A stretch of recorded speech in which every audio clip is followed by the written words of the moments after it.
எதிரியின் எந்த கோட்டையையும் தூள் தூளாக்கும் 500 கிலோ பங்கர் பஸ்டர் குண்டுகள். இந்தியாவின் அசுரபலத்தை காட்டும் பஸ்டர் சோதனை.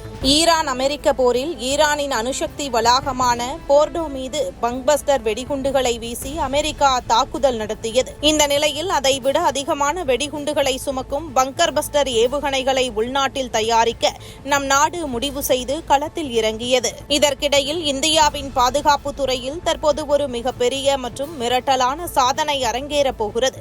நமது நாட்டின் பெருமை மிக்க DRDO மற்றும் இந்திய விமானப்படை இணைந்து எதிரிகளின் அத்தனை வளமான கோட்டைகளையும் தூள் தூளாக்கக்கூடிய 500 கிலோ எடை கொண்ட அதிநவீன பங்கர் பஸ்டர் குண்டை களமிறக்க தயாராகிவிட்டன.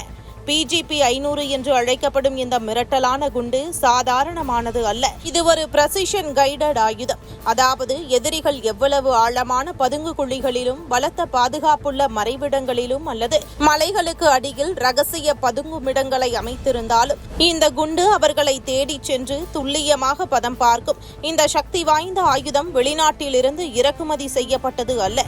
முழுக்க முழுக்க நமது இந்திய மண்ணில் உள்நாட்டு தொழில்நுட்பத்திலேயே வடிவமைக்கப்பட்டுள்ளது என்பது நமக்கெல்லாம் பெருமை சேர்க்கும் விஷயம். இந்த பிரம்மாண்டமான குண்டை இந்தியாவின் வலிமை மிக்க சுகோய் 30 MKI போர் விமானத்தில் பொருத்தி சோதனை செய்ய ஏற்பாடுகள் தீவிரமாக நடந்து வருகின்றன. இந்த சோதனையின் மூலம் விமானம் தாங்கும் எடை, வானில் பறக்கும் போது காற்றில் ஏற்படும் தடையை தாண்டி இலக்கை எப்படி துல்லியமாக தாக்குகிறது என்பதையும் நமது விஞ்ஞானிகள் பரிசோதிக்க உள்ளனர். கடந்த காலங்களில் இதுபோன்ற அதிரடி தாக்குதல்களுக்கு நாம் வெளிநாட்டு ஆயுதங்களையே பெரிதும் நம்பியிருக்க வேண்டியிருந்தது. குறிப்பாக கடந்த ஆண்டு நடந்த ஆபரேஷன் சிந்தூர் நடவடிக்கையின் போது ரஃபேல் விமானம் மூலம் வெளிநாட்டில் தயாரிக்கப்பட்ட ஹேமர் குண்டுகளையே நாம் பயன்படுத்தினோம். ஆனால் நிலைமை இப்போது முற்றிலுமாக மாறிவிட்டது. இனி வெளிநாடுகளிடம் கையேந்தாமல் நமக்கான பிரம்மாண்ட ஆயுதங்களை நாமே தயாரிப்போம் என்ற நிலை இந்தியாவுக்கு உயர்ந்திருக்கிறது.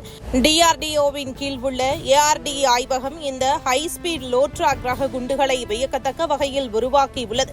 இதில் அதிநவீன GPS மற்றும் இன்டர்னல் நேவிகேஷன் சிஸ்டம் போன்ற தொழில்நுட்பங்கள் இணைந்து செயல்படுவதால் எதிரிகள் ஜாமர் கருவிகளை கொண்டு திசை திருப்ப முயன்றாலும் இந்த குண்டு தனது இலக்கை நோக்கி மிக துல்லியமாக பாய்ந்து சென்று வெடிக்கும். ஏற்கனவே 2017ஆம் ஆண்டிலேயே இதுபோன்ற சோதனைகளின் ஆரம்பகட்ட வடிவங்கள் வெற்றிகரமாக நிகழ்த்தப்பட்டு விட்டன. இப்போது சுகோய் விமானத்துடன் இதனை இணைத்து நடத்தப்படும் சோதனை நமது விமானப்படையின் தாக்குதல் திறனை பன்மடங்கு அதிகரிப்பதோடு உலக அரங்கில் இந்தியாவின் ராணுவ பலத்தை அசைக்க முடியாத சக்தியாக மாற்றுவதில் ஒரு வரலாற்று சாதனையாக பதிவாகும்.